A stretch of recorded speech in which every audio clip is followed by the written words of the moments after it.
Hello everyone, and welcome to another video. As you can see, I've managed to get hold of the Hornby Rocket. This is the special limited edition version. If I open it up, well, where is it? Yes, I'm actually running mine, and it runs great. I've got a decoder there as well, so I'm going to try and fit that in this video, show it's done. I will have a look at this running around a bit closer. Also, the rest of the Collectors Club pack turned up, my card and my pin badge, so that's ideal. But very happy this turned up. When Hornby announced it, I got straight on the phone to my local model shop. I might as well tell you, he's Chris's Craft and Model Railways on Exeter Street in Plymouth. A guy called Steve operates it now. So I phoned him up and asked if he could get hold of one. He said, leave it with me and see what you can do. A day later, he said nope, they'd all gone. Hornby had allocated all of them, he couldn't get hold of one. So I then panicked a little bit. Went to Rails of Sheffield, they didn't have any left, they'd all sold out in pre-order. So I tried Kerno, that's the large local one, and they had some. So I pre-ordered it. It was on my list because I've got an account with them. It was on the awaiting stock list. And then a few weeks passed and it disappeared.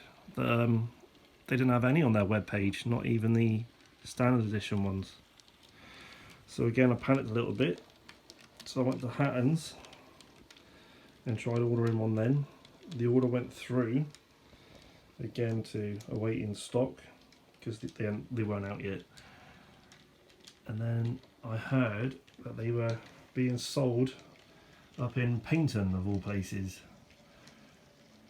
So I panicked again a little bit, thinking where's my model if people in Paignton are getting them. But I think it was just a rumour, I don't think it was true.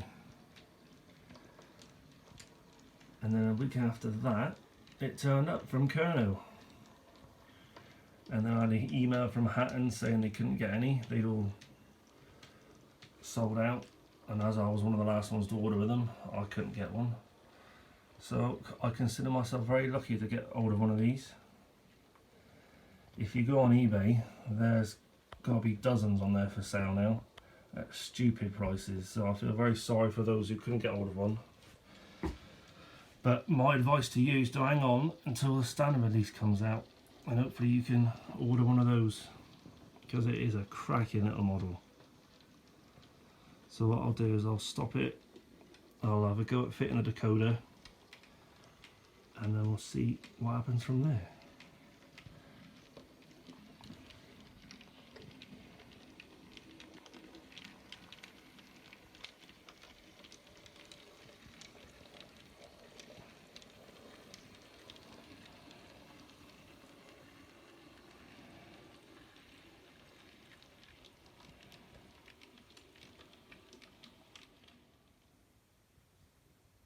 Right, before I take it apart to fit the decoder, I'll have a look at it in a bit more detail.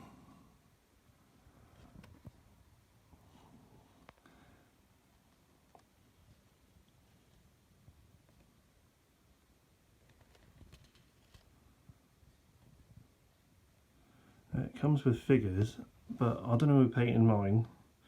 It must have been a Friday afternoon, because they haven't done a very good job on the faces. But they come with little pins on the bottom of them. I'll just whip that one off if I can without destroying things too much. Right, I'll get this on camera. Where's he to? Right, see the pin on the bottom of his foot? Right, and in there, it's the same on the driver as well. There's a little hole. I think you can pick that up there, middle of the screen. And that peg fits in that little hole, so you ain't got to worry about gluing anything. It'll just sit there on the pin. The decoder will fit into the barrel. What you do is it splits in half. It's got blanking plate in there at the minute. The decoder goes in here there. Right, the coaches. I believe there's different coaches in the standard set, but until it turns up we won't know. They're very nice. I had a bit of a problem putting these together. There's the couplings for it. They sit on little pegs. There's a little hoop. You get one in, and then you try and get the other one in, and the first one unclips. So that was fun and games. A pair of tweezers did the trick. The bag, in the bag it come with shorter ones. So if you wanted to close couple them for display, or if you've got smoother curves or just straights on your layout, you can use the closer couplings. But as I've got set track curves, I'm going for the slightly longer ones. When you take them out of the box, if you do have a fancy taking them out of the box, be very careful of these steps when you try and get it out. That one there's a hole in the back of the box of the foam, and you push that to get the coach out, but that tends to bend, so be very gentle if you don't want to bend them and break them. Right, I'll have a go at fitting the decoder now then into that. So what I've got is the standard Hornby 6-pin decoder. It's what they recommend you fit. As you can see, there's not much room in the barrel. I would have probably got a different one without the harness that goes straight on, but I think the length of it added onto the end of that plug, it probably wouldn't have fit. So I'll give the Hornby one a go and see what it's like running. All you got to do is take that plug out, the blanking plug, where the arrow is. I'm taking, that's probably pin number 1, and there's a dot there, so I'm guessing that's pin number 1 as well.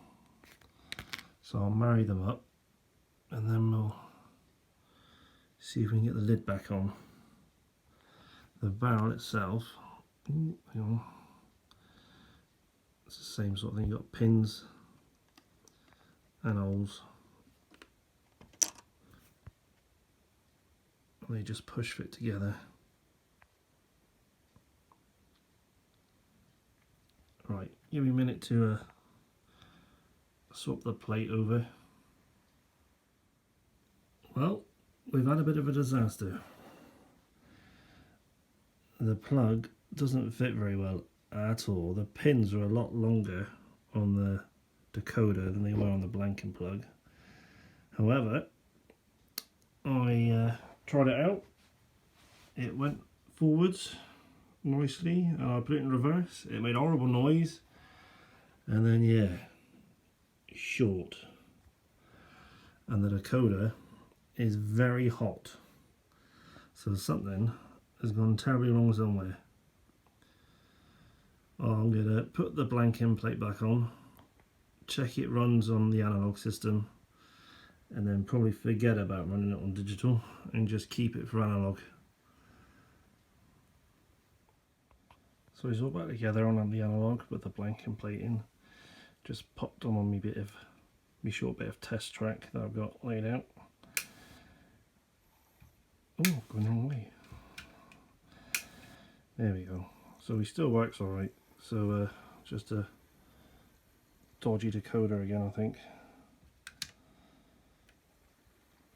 Unless the wiring in here is not set up for it properly.